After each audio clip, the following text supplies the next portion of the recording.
Merci. La parole est à Madame Bérengère Poletti. Merci, Monsieur le Président. Ma question s'adresse au Premier ministre.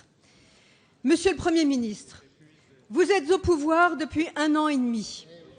Les décisions, c'est vous qui les prenez. Et la responsabilité, c'est vous qui devez l'assumer. Vous avez mené campagne en mentant et en leurrant les Français, alors que vous connaissiez parfaitement la violence de la crise économique. Depuis votre élection, la seule réponse que vous apportez aux Français, c'est l'impôt, encore l'impôt et toujours l'impôt. Nous allons commencer à étudier aujourd'hui la loi de financement de la sécurité sociale pour 2014. Encore une fois, vous préférez l'impôt et la hausse des cotisations sur les salariés et les entreprises. Les retraités vont voir leurs cotisations augmenter. Les épargnants vont se faire taxer sur l'assurance vie, les plans d'épargne logement avec effet rétroactif. Les familles sont encore une fois votre cible au travers d'une baisse de leurs prestations. Les transfrontaliers sont stigmatisés. L'emploi est menacé par vos attaques incessantes sur l'industrie pharmaceutique. Bref, tout le monde en prend pour son grade. Le ras-le-bol fiscal devient le tsunami fiscal. Vous avez également réinventé la vignette automobile, la CASA, bravo. On fait croire aux retraités qui payent cette taxe inventée l'année dernière que c'est pour financer la perte d'autonomie pour les personnes âgées. Eh bien non, c'est fait pour boucher les trous de votre budget. Votre texte ne porte pas de réforme structurelle comme l'avait recommandé la Cour des comptes. Les Français n'en peuvent plus. Même les plus modestes, qui jusque-là ne payaient pas d'impôts, se voient mis à contribution.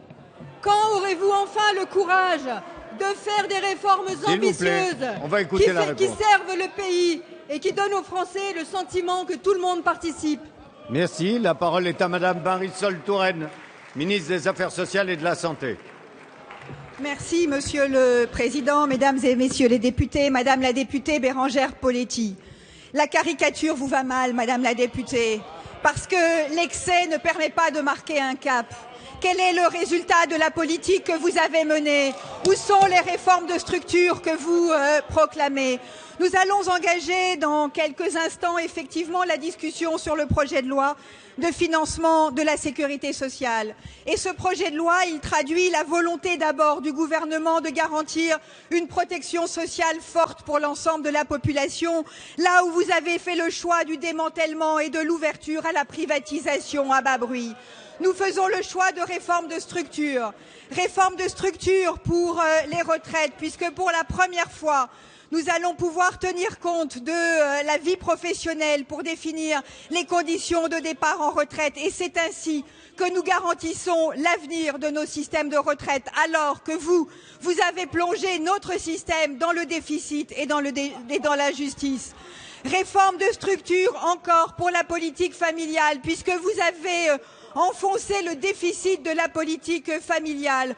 Nous avons fait le choix de concentrer les ressources sur l'ensemble des familles et de permettre la conciliation de la vie professionnelle et de la vie familiale.